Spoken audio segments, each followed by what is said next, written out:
はい、どうも皆さんこんにちは、クワトレです。本日はですね、土古戦場が次の古戦場ということが発表されて、ちょっと時間が経ってしまったんですが、土属性のね、ガチ勢対談をやっていこうと思います。ということでね、次回土古戦場に向けて、大体2ヶ月ぐらいの猶予があって、今までの感じで言ったらね、多分なんか新キャラとか新武器とかが、いろいろ実装されるだろうっていうことは、大体分かってはいるんですが、現環境の土属性っていう風なところで、一旦こんな感じだよっていう風なところをなんか今回はお話ししていこうと思います。それでは、今回のゲストの方に、登場していただきましょう。前回に引き続きですね、土属性が好きでやっていられるママージさんに来ていただきました。はい。では本日はよろしくお願いします。よろしくお願いします。メイド系 VTuber のママージです。お願いします。はい。よろしくお願いします。1年ぶりの再会ですね。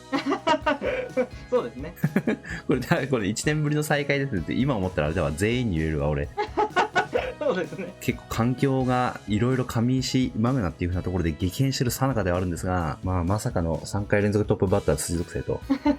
なんで4属性で一番最初に土が来るか分かんないんですけど、なんでか知らないけど毎回土っていうね。そうですね。順番ね、全然属性違ってもおかしくないかなっていうところではあったんですけど、また土ということで。いやー、そうなんですよ。3回連続はさすがにないだろうっていう風に思って、次は風かとかって風読みで動画作ってたら見事に撃沈してきました、本当に。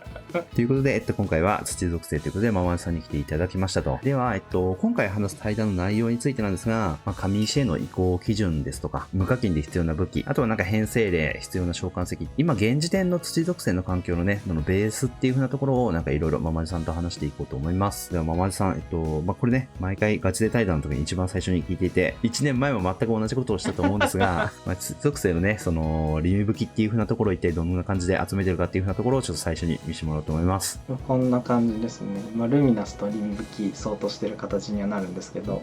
そうだ、思い出した。幅切りマンでしたね、そういえば。そうですね。昔から持ってる武器ではあるんですけど。あと、なんかゲイボー幅切りヘラクレスっていう風なところでやべえみたいな話を去年したのを思い出した。そんな感じです。でもなんかこう考えてみるとあれですね、そのガレ勢っていう風なところはありますけど、結構やっぱ土属性のリン武器ってシンプルですね、本当に。まだブースト武器もらってないっていうのもあって、本数で言うとかなりコスパがいいと言ったらあれですけど、少ないかなというふうに。いろいろなんか作っても、なんかあんまり使わないみたいな武器が、なんかハイランダーの時も結構多かったんで、なんだかんだ言って言えば薬状文字無事もらいましたしね。土属性今これだよねみたいなところは確かにこの辺の武器かもしれないですね。で、今回の、対談については、主に武器召喚石っていう風なところに関してなんですが、いろいろ悩んでいろいろ考えたんですが、ちょっとやっぱフルンティングは別撮りしようみたいなことになったので、今まで同様そのルミナス武器はその専用のお話をする動画を作ろうと思うので、そこに関してはちょっとしばらくお待ちくださいっていうような感じですね。なので今回はフルンティングを使わないそのティタン編成についてなんかいろいろ話していこうと思うんで、本日もよろしくお願いします。よろしくお願いします。では一番最初に、上石編成、ティタン編成の、移行基準っていう風なところについて話をしていこうと思います。やっぱりこのガレオン勢とかウリエル拳周りのところが結構なんか皆さん気になるところだと思うので、そういったところをメインに、上石編成どんな感じで編成組み立てていって、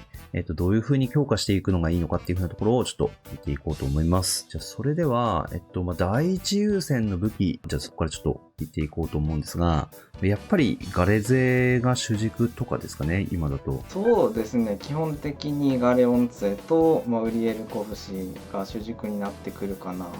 思います。今、上石編成とマグナ編成の境目って結構なくなりつつあって、特に土属性、ハイランダーっていうものが存在する以上、結構ね、曖昧なことも多くて、順末もマグナにしようかな、上石にしようかな、みたいな悩みも多くて、難しいところではあるんですけど、上石編成がっつり固めるってなったら、ガレオン勢3つとウリエルコブシ2つっていうのが、理想形になるかなとは思います。結構ハイランダー編成とかも極性武器とかジーク探検とかの実装でなんか結構強くなってるようなイメージがあるんですが、やっぱなんかガレオン勢って実際どういう風な状況で優位を取れるというか持ってた方がいいっていう風な感じの武器ですかね。基本的には高難易度と、特殊上限叩ける時用っていう感じにはなりますかね。ガレオン勢の魅力としてやっぱり防御力っていうのも一つの魅力としてあると思うので、ハイランダーだとねどうしても長期戦戦うのが厳しくなっちゃったりとかすると思うんですけど、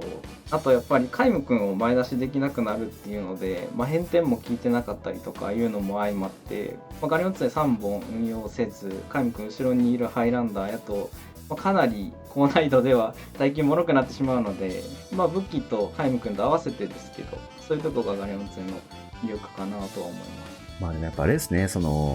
ルシゼロとかね、今、天元とか、そういうとこ考えると、やっぱガレ勢ないと入れる武器そもそもなくなるみたいなこと起こりそうですもんね。上石のパーツ、まあいろいろあるんですけど、基礎火力等々を上げるってなったら、やっぱガレオン勢3つっていう、このセットが、まあ一番組みやすいかなと思います。はい、ありがとうございます。じゃあ次にちょっとウリエル拳について聞きますか。まあ、ウリエル拳はね、もうなんか多分そもそもなんか1本しか持ってないみたいな人も結構多そうなんで、願わくばなんか1本であってくれみたいなところ結構人によってあるかもしれないですけど、この武器ぶっちゃけどうですかね。そうですね、ウリエルの加入っていう意味で1本目持ってるよとか無突で持ってるよという人は多いと思うんですけど、まあ、ちょっと話題に出しちゃいますけど、まあ、フレンティングがない場面やと古戦場主導するなら主にメイン武器に担ぐんじゃないかなというふうには思ってたりとか、あとやっぱり待望の躍上武器っていうこともあってめちゃくちゃ強いので、まあ、1本目の優先度で言うとかなり高いかなというふうには思います。まあそうですね、前回の古戦場は何でか知らんけど、実装されないで始まったっていう。そうなんですよ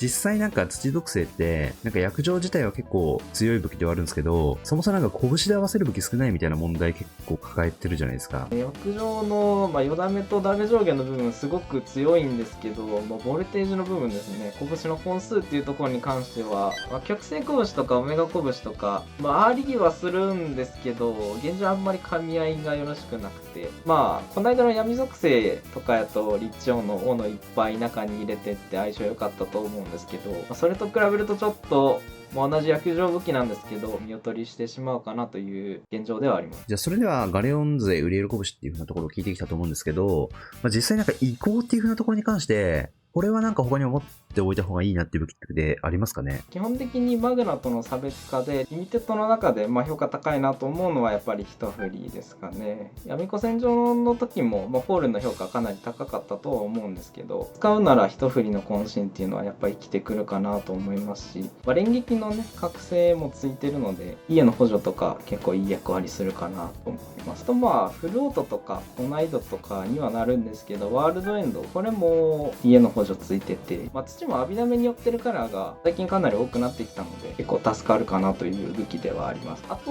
は実況編に関してもかなり、まあ、優秀かなと思ってて、ダメ上限と後陣と、まあ、単純に火力を出したくて HP もそこそこ漏れてっていう意味でなら、まあ、採用の検討にはなるかな。まあ、あと高難易度で耐久寄りにしたいよっていう時は防御英検なんかも個人的には好きかな。これらのね、じゃあなんか一振り以降のこれらの武器たちをその状況に合わせて組み合わせていくっていう風な感じになりますかね。はい、わかりました。ありがとうございます。はい。ということで、実際にね、移行基準っていう風なところを含めて、課金武器について今話してきたんですが、次にね、土属性といえば、もう今画面に映ってると思うんですが、まあ、こういったね、自育探検をはじめとした無課金武器も非常に優秀っていう風なことなんですが、まあもう多分8割方自育探検の話でもありそうな気がするんですけど、はい。まあこの武器がどうかっていう風なところちょっと聞いていきますか。冒頭でもお伝えしたんですけど、上石とマグナの移行がすごく難しい。週末もマグナ上石どっちにしようかなっていう悩んでる原因は全部これなんですけど、自育探検は本当に強くて、まあ、特にね古戦場も短いレンジではあればあるほど本当に自育探検が強くて、なんで、まあ、古戦場では短いレンジだと4本とか5本とかもしかしたら積むかもしれなくて、もちろん代用もね本数増えていったところにはあるんですけど、まあ、3本目ぐらいまでですかねに関してはこの武器が、まあ、あるのとないのとでは結構差が開いてくるかなと思います。なんでこの武器まだ期間あるんでね作ってもらってたらいいかなというふうに思います。はい。ではね、この自育探検については、まあなんかね、もうなんか束になって必要っていう風なところは、結構なんかいろんな人の動画とかでなんか紹介されてると思うんで、みんな知識はあると思うんですけど、まあ結局何本必要なのっていう風なところがちょっと気になるところだと思うんですが、攻撃覚醒が4本と、まあ、特殊が1本、あとまあリビルドしてない自育探検もハイランダー用に1本あるといいかなというふうには思います。画像を上げたりするとびっくりされることが結構多いんですけど、リビルドしてるやつとしてないやつ別武器扱いっていうね、実は。そうなんですよね。同一武器じゃないので、完全に作ってないとね、ガレオン勢の効果も発揮しないんで、だいぶ作るの大変かなというふうに思うんですけど。ジークの救援そもそも流れてこない問題とかもあるんですが、大変ですよね、今ね。ちょっとその辺張り付いてやるか、もしくは、もう少少し時間があっと多分集め終わった人が抜けてちょっと空いてくると思うんで、数週間後とかの空いたシーズンを願って今ルシゼロとかこの別の準備をやるかとか日掘りするかとかっていう風なところでちょっとスケジュール組んでもらうしかないのかなって感じですね、本当に軸に関しては。そうですね。はい。はい。では、ジーク3件の次に、今話題のね、マグナ3武器のブーストと、上石体なんだけど、マグナ武器が出てくるという不思議な。まあそうですね。軸探検のおかげで R ボス剣もすごく強いかなというふうに思うんですけど、こと上石で言うなら、1本しっかり完成させておいたらいいかなと思います。もうなんか他の属性では考えられないようなことだと思うんですけど、これも全部ジーク探検のせいですね、本当に。そうですね。という感じで、大体1本あればいいみたいな感じですかね、じゃあ。そうですね。大体土好きな人は、あってたら勝手に2本ぐらい完成してるとかあるかもしれないですけど、ユグドラシルの石を完成させなきゃいけないっていう風なところもありますもんね。最低限1本ぐらいはあった方がいいっていう風な感じですね。では、無課金武器の必要武器っていう風なところで、最後がイシェドと。そうですね。ウリエル拳の本数にももちろんよるんですけど、やっぱり後陣がついてるね、4段目上げれる武器っていうのは大事かなと思うので、作っといて損はないかなというふうに思います。結局あれですよね、ウリエル拳2本あったらいらないけど、1本の時に4段目上げる武器としては、これが一番優秀みたいな。そうですね、現状。実際に多分使うとしたら、ハイランダーの人とかは、なんか自分も使っててこの弓、なんか意外と強えなみたいな感じで自分もちょっと思ってたんですけど、土属性の無課金武器、これで以上になるんですが、本当にめちゃめちゃシンプル。もう大体ジークタ8割ぐらいジーク探検ですよ。そうですね。ということで、無課金武器、あと厳選については、こんな感じということですね。はい。ということで、課金武器、無課金武器っていう風なところをある程度、聞いてきたので、実際に使うね、編成例っていう風なところで、聞いていきたいと思います。まだぶっちゃけね、実際の敵が見えてないんで、もちろんある程度の叩き台っていう風な感じになると思うんですが、まず手動編成から、編成例っていう風なところを見せてもらおうと思うんですが、今画面に出てるこんな感じですかね。そうですね。基本的にフルンティングを使わないレスラーの形やと、ベースとなるガレオン杖3つとウィリエル拳2つと、一振りの枠は、正直入れ替え候補にはなるかなと思うので、この辺をいじってどうしようかなっていう形にはなってくると思います。ということで、やっぱりここでね、ガレオン勢がやっぱり主軸にしっかり据えられるっていう風なことなんですが、これなんかツイッターとか見てて知ってる人もいるかもしれないんですが、今、マグナもぶっちゃけなんか結構強いと。そうですね。いう風なことになっていて、ちょっとなんかマグナとのね、差別化みたいなところちょっと気になるんですが、今回は、上石のガチ勢対談っていう風なところで、やっぱりしっかりガレオン勢の上限をしっかり活かせるっていう風なところを含めて、上石編成をちょっと一例として、紹介しようと思います。ということで、これがなんか、手動の上石編成みたいな感じだと思うんですが、土属性のめんどくさい、ハイランダーもあるぞみたいな。そうですね。本当にめんどくさいっていう風なところもあるんで、今ここの画面にね、手動のハイランダー編成っていう風なところも今ここに見せてると思うんですが、本当になんかバリエーションいっぱいあって大変ですね、土属性。コスパがいいという意味ではいいんですけど、いろんな武器作ってどれにしようかな、入れ替え試しながらになるかもしれないんで、そこはちょっと大変かなというふうに思います。では、おそらくちょっと気になる人も多いと思うんですが、ぶっちゃけそのガレオン勢を入れた編成とハイランダー編成、今多分、どっちにしようか迷ってる人とかも結構いると思うんですよ。ぶっちゃけこの2つの、なんか差別化というか、どういう風に使い分けるかっていう風なところってどう考えてます、ママジさん。古戦場で言うなら、ハイランダーとガレオン勢3つ積んだ形で言うと、特殊上限に差はあれど、そこまでもしかしたら差は出ないかもしれないんですけど、高難易度ってなった時には、ガレオン勢の耐久が魅力かなっていうのと、高難易度全般基本的に皆無を表で使うことが多くて、そうなるとね、ハイランダーの根本が崩れてしまうっていうのが、あとハイランダーに関してなんですけど、1本ずつね、武器に積めない特性上、何かに特化っていう編成が振りづらくて、悪縁2本積んだりとか、それこそ扇パーツ2本積んだりとか、組み替えがしづらい武器になるかなっていうふうに思います。カゴがね、全部うまいこと乗っかってれば強いかなというふうには思うんですけど、やっぱりカゴが何も乗ってない片面家具屋とかになると、ハイランダーのね、ダメージがガクッと落ちてしまうので、やっぱそういう意味では、基礎火力がしっかりしてる編成の方が、扱いやすいかなというふうには思いますね。まあそうなんですよね。自分もなんかいろいろ最近編成組んでて、そのハイランダーが絶妙に強いけど絶妙に使いづらいっていう風なところでめちゃめちゃなんか頭を悩ませてて、まあそれでね、ちょっとママイさんともなんかそういう話を裏でしていたんですが、まあやっぱり拡張性とか、そういうの考えるとやっぱガレオン勢シンプルで使いやすいですもんね。古戦場ほどね短いレンジでもう数ターン踏むだけっていうなら、まあ、この目の前の目先のダメージだけ出せればっていうところはあるんですけど、やっぱ取り回しっていう意味で言うなら、まあ、編成組みやすいですし、まあそういうところも魅力かなというふうに思います。じゃあ一旦この手動編成の次に、次フルオート編成。フルオート編成については、片面編成と両面編成をちょっと試しに組んできてもらったんですけど、これが両面編成ですかね。マナダイバーの特性上、まあ、悪縁のアビダミムが効くかなっていうのと、まあ、杖を詰め込んだ形にはなります。まあ、最近あれですもんね、やっぱり顔が上がったっていう風なところで、なんか無理に議連2本積まなくてもみたいなところ結構他の属性でも発生してるんで、まあ、基本的に議連ね、1本目の効果量がすごく高くて、まあ1本あるなしでだいぶ変わってくる武器にはなるんですけど、まあアビダメ多いので、議連僕は好きです。ということで今画面にね、両面をする際のハイランダー編成こうなんじゃないかみたいなところをちょっと画像に出してると思うんですが、こちらもね、ちょっと手持ちにとか状況に応じてだと思うんですが、まあ一例としてちょっと見ていってください。はい、じゃあ次片面編成ちょっと見せてもらえますか。はい。片面編成はこんな感じと、ウリエル拳が1本抜けているのは、これは、あれですか？邪魔だった。やっぱりどうしてもね、ウリエル拳2本目の価値がちょっと難しくて、まあ、基礎火力の上がる武器に入れ替えた方がまあ使いやすいかなというのと、軸探検やっぱデメリットもあるんですけど、まあ、火力としてはすごく強いので。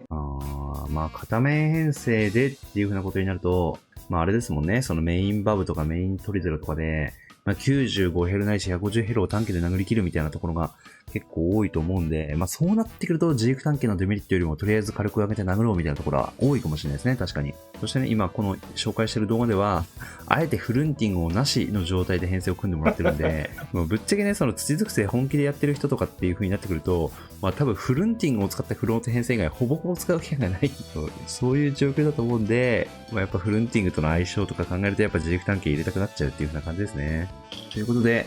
まあガレオン勢があるので、まあ極星勢とかね、いろんな武器にはなんか結構覇権を握り始めているんですが、上限が出るかっていう風なところをちょっと踏まえつつ、まあ、ウリエル拳をはじめとした武器は選定していただければなっていう風な感じですね。はい。ということで、実際の編成例っていう風なところに関しては以上となります。それでは、一番最後にね、召喚石っていう風なところで優先順位とかも含めて見ていこうと思います。では、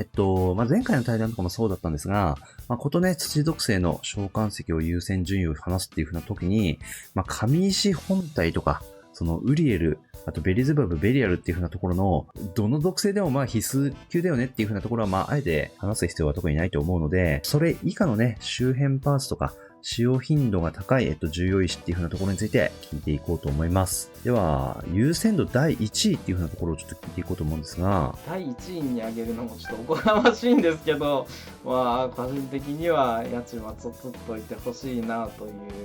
気持ちですね。まあ、もちろん手動用にはなるんですけど、やっぱ石2個打てるのは古戦場においてはめちゃめちゃ強くて、まあ、メインにするかどうかで言うと、作業率で言うと闇子戦場ほどではないかなというふうには思うんですけど、まだね、土属性のキャラ特に扇ゲージに関与するクリメアとか、まあ、イルノートとかしかりいるので、まあ、ウリエルを中で投げたいとか、ヤチマがサブに入ってるとウリエルと一緒になんか石投げれてとか。まああれですもんね、その手動でことさら何かしようっていう風になってくると、最近実装されたラジエルとかももうあんなん黒キリン前提バーストみたいな感じですもんね。バースト型になればなるほど、やっぱり追撃乗せたかったりとか、バフ乗せたかったりとかしますし、まあ、ラジエルに関しては、まあ、特に押せるアビがもうないじゃないので、まあ、火力上げようってなった時にね、石に頼ることが多くなると、まあ、よりね、2個投げたいな、やちも欲しいなってなるかなと思います。まあ、今までの古戦場でも結構必須クラスだったと思うんですが、まあ、土属性では他の石をなんか有効的に使いたいっていうような関係上、ヤチマがやっぱり優先度が高めだと。で、優先度第2位が、まあ、ガレオンだと。今現状の評価で言うと、ガレオンそんなに高くないかなというふうに思っていて、まあ、投げる石かと言われると、まあ、あんまり召喚という意味では、もしかしたら投げないかもしれないんですけど、まあ、ブースト武器ですよね。これが来た時にまあ評価が上がるる石かなというふうには思います。そうなんですよね。まあ実際なんか本当にブースト武器薬状みたいになんかフェイントかけられないといいなって心の底から思ってるんですけど、ガレオンに関しては、なくても閉まる部分ももちろんあると思いますし、やっぱり、手動、フロート両方ですけど、ガレオンないと起動しないとか、ムーブの根幹に関わってくることが多くなるかなと思うので、ガレオンをこの位置につけてるかなという。前回の闇子戦場とかはそもそも天使がいなくて、その帳尻合わないみたいなところもありましたけど、土属性はしっかりウリエルも実装されてるっていうことなので、これから先の杖っていう風な意味でも、やっぱりガレオンの優先順位はちょっと重めに捉えておいた方がいいかもしれないですね。いや、次は優先度第3位っていうのが、もうなんか実家のような安心感、見慣れた顔、ルシフェルですね。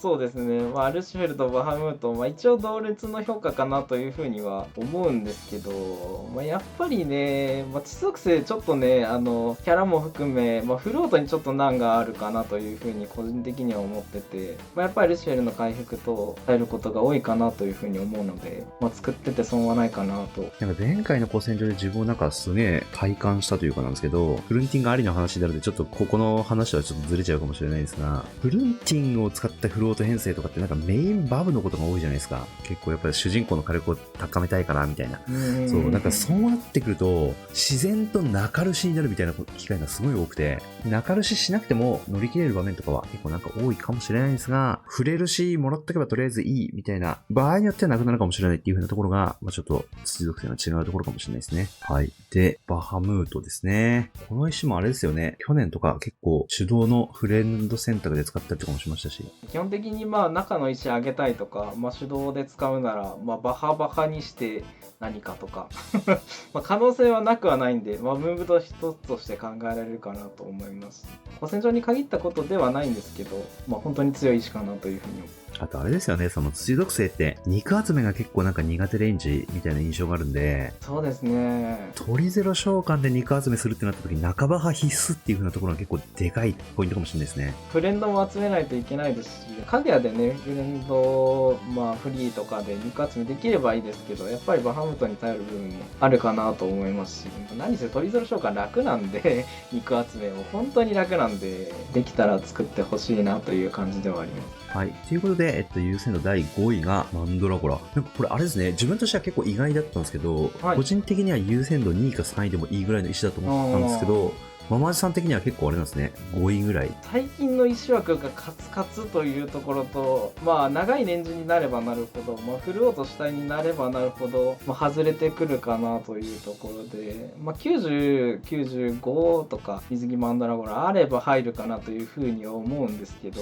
200になるとさすがに枠がとか、ガレオンも入ってきてとかになると、抜けてくることも多くなると思うんで、今後賞の価値を考えると、ちょっと正直、めちゃくちゃ強い石ではあるんですけど、この辺かなというふうに思います。あー、なるほど。でも確かに言われてちょっと納得する部分もありますね。ガレオンとかはあれですもんね。そもそもスキル発動の上でもう絶対抜けないみたいな可能性ありますけど、マンドラゴラは確かにレンジによっては抜けるっていう風な場面もあり得るんで、どれだけ手動とか短期に重きを置くかっていう風なところで価値が変わってくる石っていう風なところでは確かにその通りですね。そういう意味でも、石一枠割いて、無理やり入れたまでという意味ではちょっと期待値は下がるかなという感じではありますね。水着の石ですし、ちょっと取りづらいというのもあって、あとかぶせづらいんですよね、正直。水着の石がね、ポンポン当たるのなかなか難しいんで、今後2個3個っていうとなると、かなりリソース持ってかれますし。はい、わかりました。ありがとうございます。はい。で、次はマンモスですね。土も、水着ラジエルが来たことによって、バーストを主軸とする型になるなら、何打ちたいかっていうとマンモスを打つと思うんですけど、正直この追撃石に関しては無凸でも全然運用範囲ではあると思うので、3凸にするメリットとリソースと、トレードオフではあると思うんですけど、やっぱり追撃の割合が上がるっていうのは本当に強いので、何%飛ぶかっていうのはそれによって変わってくるとは思うので、マンモスちゃんと作れてれば、ムーブで楽できるかなというのはあります。手動でしか使わないのでちょっと低くはなってますけど、召喚候補で言うなら、第1とか第2とかバブとか、フレンド石の次ぐらいには来るかなというふうに思います。これぐらいしかないですもんね、本当に追撃石が。手動考えてる人ならわかるんですけど、水べりエース長いよとか、水ケルベースが土に来たらね、全てが解決するかもしれないですが現状打ちたいなっていう候補では、マンモスが一番ぐらいかな。では、優先の最後がゴブロと。高難易度用っていうイメージがあるオートガードブローディアなんですけど、実は古戦場の適性も結構高くて、古戦場のたびにマフロートとかでクイックゴブロとか召喚で乗り切ったりすることもあると思うんですけど、ディスペルのダメージがめちゃくちゃ出るのもそうですし、トリガー受けでゴブロポーンって投げれれば全然それで通れちゃったりするので、場合によってはトリガー受けとしてなんか 200L の手動とかに入ってくる可能性もありそうですもんね。そうですね、全然考えられると思います。レスラームーブとかだと枠があるかわかんないですけど、なんか前回みたいなね、そのフルンティングリロ殴りムーブみたいな時をした時にこれ投げとけばとりあえずディスペル殴るだけで全部消せるっていう最強の石ですね。そうですね、フルンティング2回行動したら2回ディスペル飛ぶんで主人公が剥がせればね、他の味方をしっかりダメージ通るようになるんで、リロ殴りとは相性いいかなと思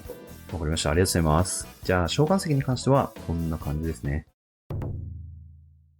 はい。ということで、いかがでしたでしょうか。土属性ガチ勢対談第1回目ということで、本日はママジさんに来ていただきました。本当になんかいろいろお話ししていただき、本日はありがとうございました。ありがとうございました。はい。それではね、今回ゲストで来ていただいたママジさん、YouTube チャンネルも、やっているっていう風なことなので、概要欄に YouTube のチャンネルリンクと Twitter のリンクも載っているので、今回の対談を機にママジさんを知ったっていう風な方いたら、ぜひママジさんのチャンネルにも遊びに行っていただけたらと思います。では最後にちょっとママジさんからなんか宣伝とか一言コメントとかあれば、ぜひよろしくお願いします。普段基本的にはライブ配信でグラブルの配信を主にさせてもらってるんですけど、土子戦場に向けて武器集めの集会やったりとか、高難易度も定期的にやってたりとかします。X の方でも相談していただいたら、こんな編成がいいよとか組んでいこうと思いますので、ブースト武器が出たらそれこそガチャ配信とかもしようと思いますんで、土子戦場に向けてね、これから準備していければなと思います。合わせて配信も見ていただけるととても嬉しいです。はい。ありがとうございます。もう今、あれですね、その X っていうのが自然と出てることに感動した。めっちゃツイッターって言ってるなと思いながら。いやーもう俺もなんかあれですよね、もう半分諦めてももうなんかツイッターでいいんじゃないかって思ってました最近ずっと。まあね、アドレス全然ツイッターですし。思い出した時にね、なんかX とかリポストとか言ってみますけど、もう心の中ではもうずっとツイッターなんで自分は。まあそうですね。ということでね、ガチャ対談第1回目ということでやってきました。冒頭にも言ったんですが、第2回目の実際のムーブ対談っていう風なところも今後ありますし、フルンティングのね、専用対談っていう風なところも実際やっていこうと思ってるんですが、ブースト武器が来ないと何もできないんでね。そうですね。今ムーブ考えてもね、結構崩れちゃうことはあるかなと思います。いやー、マジで直前実装やめてほしい。心からの願い。これ本当になんかね、運営に届かないかな、これ。本気で思ってる。本当にね、もう最近やばいんですよ。もう、やれ前日だの、やれ1週間前だの。闇子戦場前のオロロジャイア6日前実装でしたけど、あれ可愛く見えましたね。なんか彦戦場とかあるのは最終前日だったんで終わってる、本当に。土もね、まだ最終、直前にされるかもわかんないですし、まだまだ伸びしろばっかりやと思うんで、フルートのキャラに関してもね、まだ全然触れてないですけど、ここからたくさん練っていけたらな。これからね、新しいキャラがまさに実装されようとしてるタイミングなので、水属性の今後の古戦場までの環境の変化っていう風なところも目まぐるしいところがあると思うんですが、もし今回の動画がね、もしよかったっていう風な人がいたら、次回以降の対談もぜひお楽しみにお待ちいただきたいので、よかったらチャンネル登録と高評価の方もぜひよろしくお願いします。はい。では、今回の動画はこんな感じで終わりにしていこうと思います。それでは最後までご視聴いただきありがとうございます。次の動画でお会いしましょう。